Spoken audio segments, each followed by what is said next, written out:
Masakit pa, hindi na. Medyo masakit. Sa video na ito, isang 8 taong gulang na bata ang may iniindang sakit sa kanyang tainga.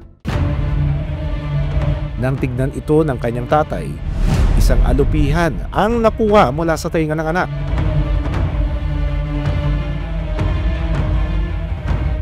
Tagilid ka na ng check, baka langgam lang.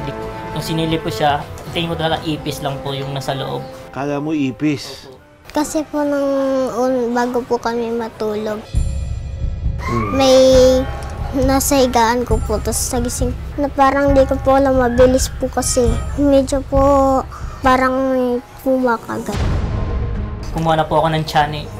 Tapos sinusungkit ko na po yung nakikita ko yung parang buntot niya po. Taling hinatak na palabas. Mahilig kasi ang mga alupihan na sumiksik sa madidilim at mamasa-masang sulok. Tinignan din namin ang sulok ng kanilang bahay kung may naninirahan pang ibang alupihan. Yeah, ayun! Ayun o!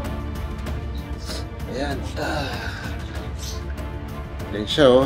Dito mo yung antena niya. Ito yung sting sa likod. Halos ganito yung ano, no? Ganito ba kalaki yun? Yung pumasok sa tinga niya, Dok, medyo malaki po dito. Delikado ito para sa mga bata. Sa pag-iikot namin sa kanilang bakuran, bumungad sa amin ang mas malaki pang alupihan. Ayun o! Yan, yan, yan, yan, yan! Ah! Alright. Ano yan? Ayun! Biruin mo po, ito yung pumasok dun sa anak mo. Anak ko kuya. Siguro, talagang iiyak yan. Kung makagat ka nito, mamaga. So, you can find this anywhere. Kahit sa mga bahay natin, mag-iingat lang kayo. Part siya ng ng habitat natin ng mga tao.